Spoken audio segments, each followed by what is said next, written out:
ìjà àgbà méjì nínú ẹgbẹ́ APC Ogun. Amosun ní Abiọdun kò ní wọlé sáà kejì l'Abiọdun bá ní ọba bí Ọlọ́run kò sí. Ìkòkò kò ní gba omi kó gba ẹyìn kó tún gba ṣọṣọ nínú ẹgbẹ́ òṣèlú All Progressives Congress APC nípínlẹ̀ Ogun lọ́tẹ̀ yìí, pẹ̀lú bí gómìnà àná nípínlẹ̀ náà sẹ́nẹ́tọ̀ Ìbíkúnlé Amosun àti gómìnà tó wà nípò lọ́wọ́lọ́wọ́ ọmọọba Dàpọ̀ Abiọdun ṣe tẹsẹ̀ bọ́ ṣòkòtò ìjà tí iná ìjà àgbà méjì sì ń fẹjú kẹ̀kẹ́ nípínlẹ̀ náà. Abiọdun lòun kò ní wọ́n kún, Amosun sì lòun kò ní gbà á láàbọ̀ rárá. Lọ́sẹ̀ tó kọjá yìí níṣe làwọn èèkàn olóṣèlú méjèèjì ọ̀hún sọ òkò ọ̀rọ̀ rìgìdìrìgìdì lu ara wọn, tí ìfẹ̀sùnkàn àti ìlérí ń bọ́ lulẹ̀ bí ó di ẹ̀yìn. Bí ọ̀tún ṣe ń gbé igbá kalẹ̀ bẹ́ẹ̀ ló sì ń fi ọmọ rí ẹ̀ dé. Látẹ̀yìnwá ìjà abẹ́nú ni wọ́n kọ́kọ́ ń fi kinní ọ̀hún ṣe, torí àgbàlagbà tó ṣenú kodoro ohun tó máa ṣe ń bẹ nínú ẹ̀. Tọ̀túntòsì wọn ló ní èrò àti ìgbésẹ̀ tí wọ́n fẹ́ gbé lórí ètò òṣèlú ìpínlẹ̀ náà. Ṣùgbọ́n bí ètò ìdìbò ọdún 2023 ṣe ń kanlẹ̀kùn báyìí, ọ̀rọ̀ tó ń jáde lẹ́nu wọn fi hàn pé ẹ̀kọ kò tí ì ṣojú mímu nínú ẹgbẹ́ òṣèlú tó ń ṣàkóso lọ́wọ́ ọ̀hún. Adìẹ wọn ti bàlẹ̀ okùn, ara ò rọ okùn, ara ò sì rọ adìẹ ni. Lọ́jọ́ Ẹtì Friday ọjọ́ 1 oṣù kẹjọ yìí, ẹgbẹ́ olókìkí kan èyí tí ọ̀pọ̀ àwọn àgbà ọ̀jẹ̀, àwọn ọba aláyé, àwọn èèkàn olóṣèlú àti àwọn ọ̀tọ̀kùlú míì ń ṣe lábẹ́òkúta, tí wọ́n ń pè ní Abẹ́òkúta Club, ló ń ṣe ayẹyẹ 50 ọdún tí wọ́n ti dá ẹgbẹ́ náà sílẹ̀. Ọ̀sẹ̀ kan ni wọ́n fi ṣètò ayẹyẹ ọ̀hún, wọ́n sì fi àmì ẹ̀yẹ àti àwọ́ọ̀dù dá àwọn èèyàn pàtàkì tí wọ́n tayọ nípínlẹ̀ Ògùn lọ́lá. Ọjọ́ náà ni wọ́n fún gómìnà tẹ́lẹ̀ tó ń ṣojú àwọn èèyàn ẹkùn ìdìbò àpapọ̀ àárín gbùngbùn ìpínlẹ̀ Ògùn lọ́wọ́lọ́wọ́ nílé ìgbìmọ̀ asòfin àgbà l'Àbújá, Ìbíkúnlé Amosun, ní àwọ́ọ̀dù tiẹ̀. Ibẹ̀ ni Amosun ti fẹ̀sùn kan Dàpọ̀ Abiọdun pé níṣe ni wọ́n yí ìbò fún un wọlé sípò gómìnà lọ́dún 2019. Ó ní ìbò irọ́ ló fi jáwé olúborí, òun sì ní ẹlẹ́rìí, torí ó dá òun lójú pé kì í ṣe Abiọdun ló yege ìbò tó jẹ́ ojúlówó. Ìdí èyí lòun kò fi ṣàtìlẹ́yìn fún ìṣàkóso rẹ̀.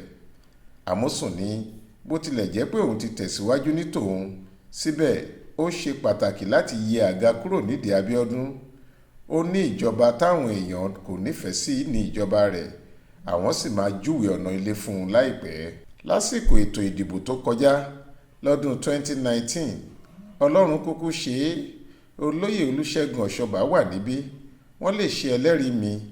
Mo ti sọ pé àwa la jáwé olúborí láìrújú. Níṣe ni wọ́n yíbò títí tí wọ́n fi ní ayédèrú ìbò 19,000 ni. Lára àwọn tó ṣiṣẹ́ burúkú náà ti wá túbá fún mi, wọ́n ní kí n má bínú, mo lè dárúkọ wọn. Àwa la yege ìbò yẹn, ṣùgbọ́n mo ti fi ṣe àfìsẹ́yìn tẹ́gùn fi ṣọ. Àwa ti ṣe iṣẹ́ tiwa, a ò sì tí ì dúró, a sì ń báṣẹ́ lọ ni. Kí Ọlọ́run wà pẹ̀lú gbogbo wa. Inú mi máa ń dùn nígbà tí mo bá gbọ́ táwọn èèyàn ń sọ pé lásìkò tá a fi wà níbẹ̀, a ṣe iṣẹ́ tí gómìnà bíi 4-5 sẹ́yìn kò ṣe. Inú wa dùn pé àwọn èèyàn rí iṣẹ́ wa, wọ́n sì ń kan sáárá sí wa fún ìwọ̀nba nǹkan tá a gbé ṣe. Gbogbo yín lẹ ti mọ̀ ibi tí mo dúró sí lórí ọ̀rọ̀ tó wà nílẹ̀ yìí. Ẹ ṣe sùúrù díẹ̀ sí i. Láìpẹ́ láì jìnnà ẹ máa gbọ́ ọ̀rọ̀ látọ̀dọ̀ wa. Ibi tí mo dúró sí náà ni mo sì dúró sí. Mi ò ní ṣàtìlẹ́yìn kankan fún ìṣàkóso Dàpọ̀ Abiọdun yìí. A gbọ́dọ̀ yọ ọ́ nípò. Amosun ló ń tu bí ejò ṣèbí bẹ́ẹ̀. Igún mòwe ọ̀bọ náà sì gbọ́ ti gún. Ọ̀bọ lòun rí ẹnìkan tó pa lórí. Igún ní ẹni tó pa nídìí lòun rí ní tòun o. Gómìnà Abiọdun ti fèsì láti jẹ́ kí Amosun mọ̀ pé gbogbo òkò ọ̀rọ̀ tó sọ, ẹ̀sùn tó fi kan òun àti ìlérí láti yọ òun nípò kò kọjá etí òun. Àjààbalẹ̀ ló fi èsì náà ṣe. Bó sì ṣe ń fèsì, bẹ́ẹ̀ lẹ́gbẹ́ òṣèlú rẹ̀ APC àti àwọn alátìlẹyìn rẹ̀ náà ń fèsì. Nígbà tí Dàpọ̀ Abiọdun bá àwọn oníròyìn sọ̀rọ̀ níbi àṣekágbá ayẹyẹ ẹgbẹ́ náà lọ́jọ́ kejì, ó ní ní tòun o, òun kì í fetí sí ariwo ọjà, ẹni tóun bá nájà lòun gbájúmọ́, torí ariwo lásán ni ọ̀rọ̀ tí Amosun sọ jẹ́ lọ́dọ̀ tòun. Bákan náà ló rọ àwọn èèyàn ìpínlẹ̀ Ògùn láti má ṣe ka ọ̀rọ̀ Amosun sí. Ó ní kí wọ́n má rí i rò rárá torí níṣe ni gómìnà àná ń fi ara ẹ̀ wé Ọlọ́run, bẹ́ẹ̀ ọba bí Ọlọ́run kò sí, àti pé ẹ̀fọ́ kì í lé ẹ̀fọ́ láwo. Èmi ò ní jẹ́ kí ẹnìkan tí kò mọ̀ pé ìpínlẹ̀ Ògùn kì í ṣe ogún ìdílé bàbá ẹnikẹ́ni pín ọkàn mi níyà rárá. Gbogbo wa la jọ nípìn nínú ètò àjọṣe ìpínlẹ̀ Ògùn. Mi ò ní ṣe fàákájá kankan pẹ̀lú ẹni tó ń fi ara ẹ̀ pé Ọlọ́run. Ọlọ́run ni mo fà wọ́n lé lọ́wọ́. Kò sẹ́ni tọ́lọ́run ò lè bá wí tí onítọ̀hún bá fẹ́ dán Ọlọ́run wò, tó fẹ́ fọwọ́ pa idà ẹ̀ lójú. Gbogbo nǹkan tí mo lè sọ ni pé ìṣàkóso wa ti pinnu láti pèsè ìdarí tó nítumọ̀ kí ìpèsè ohun amáyédẹrùn lè délé dóko yíká ìpínlẹ̀ yìí. Bẹ́ẹ̀ ni Dàpọ̀ Abiọdun sọ. Lórí ẹ̀sùn tí Amosun fi kàn án pé níṣe ló yí ìbò wọlé lọ́dún 2019, Dàpọ̀ ní ìyàlẹ́nu lọ̀rọ̀ náà jẹ́ pé gómìnà tó wà lórí àlééfà lè máa sọrú ẹ̀ jáde. Báwo làwa tá ò sí nínú ìjọba ṣe lè kojú ẹni tó wà lórí àlééfà ká sì yí ìbò mọ́ ọ lọ́wọ́ tó sì jẹ́ pé inú ẹgbẹ́ òṣèlú kan náà lájọ wà? Ṣé ó ṣeé ṣe ṣá? Kò sí irọ́ tẹ́ni tó fìdí rẹmi kò lè pa. Ohun tó bá wu ẹlẹ́nu ló lè fẹnu ẹ̀ sọ. Ẹni tó bá fẹ́ lè máa lérí léka, wọ́n lè máa halẹ̀.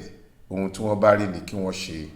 Lẹ́yìn èyí ni Dàpọ̀ Abiọdun mẹ́nuba àwọn iṣẹ́ àkànṣe tí wọn kò tí ì parí ẹ̀ tóun jogún látọ̀dọ̀ ìjọba Amosun ṣùgbọ́n tí ìtẹ̀síwájú ti dé bá látọ̀dọ̀ òun, bíi ẹ́sítéètì tí wọ́n pè ní President Muhammadu Buhari Estate àtàwọn míì bíi ọ̀nà Ìjàyè sí Òkè Ìjìgbò sí Aké, ọ̀nà Ṣàjẹ́ sí Mọ́kọ́lá àti ọ̀nà Oníkólóbó sí Adígbẹ́. Ó ní iṣẹ́ ribiribi ń lọ lórí wọn. Dáadáa ò lè jà, ṣùgbọ́n ó ní àbúrò tó gbójú. Bíntín ni èsì tí Abiọdun fi sọ̀rọ̀ náà jẹ́ lẹ́gbẹ̀ẹ́ èyí tí ẹgbẹ́ òṣèlú wọn APC ẹ̀ka ti Abẹ́òkúta fi dáhùn padà. Níṣe ni wọ́n bẹ àwọn aráàlú pé kí wọ́n tètè máa rọ̀jò àdúrà fún Amosun báyìí o, torí ó dá àwọn lójú pé àìsàn ńlá méjì tí ń bá a fínra. Wọ́n lọ́kùnrin ẹni ọdún 64 náà ti di alákọ̀ọ́gbàgbé olóṣèlú àti pé ìdánìkan wà tó ń ṣẹlẹ̀ sáwọn tó ti kúrò nípò ń yọ ọ́ lẹ́nu. Wọ́n ló yẹ kéèyàn káàánú ẹ̀. Nínú àtẹ̀jáde kan tí alukoro ẹgbẹ́ náà nípínlẹ̀ Ògùn, Túndé Ọládùnjoyè, fi léde lórí ọ̀rọ̀ yìí, bí ẹni tó mọ̀ọ́mọ̀ fẹ́ tàbùkù àwọn èèyàn ìpínlẹ̀ Ògùn ló ní ọ̀rọ̀ tí Amosun sọ já sí, àbùkù gidi ló sì máa kàn án. Ẹgbẹ́ wa ti gbọ́ àwọn ọ̀rọ̀ tí wọ́n ní gómìnà àná tó tún jẹ́ igi lẹ́yìn ọgbà fún ẹgbẹ́ òṣèlú Allied People's Movement APM ọlọ́lá sẹ́nitọ́ Ìbíkúnlẹ̀ Amosun sọ.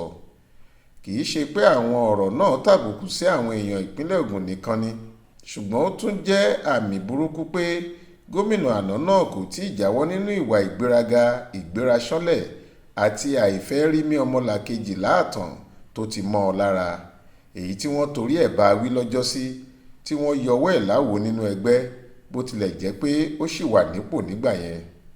Torí náà ẹgbẹ́ APC rọ ẹ̀yin aráàlú, pàápàá àwọn ọmọ ẹgbẹ́ wa, láti ṣojú àánú sí gómìnà àná náà kí wọ́n gbàdúrà fún un nítorí àárẹ̀ àkọ́gbàgbé, ìdánìkanwà àti àìfẹ́ gba òótọ́ ọ̀rọ̀ ń yọ lẹ́nu. Faith Adébọ́lá ló ń jábọ̀ àkójọpọ̀ ìròyìn yìí fún iléeṣẹ́ tẹlifíṣọ̀n Aláròyé.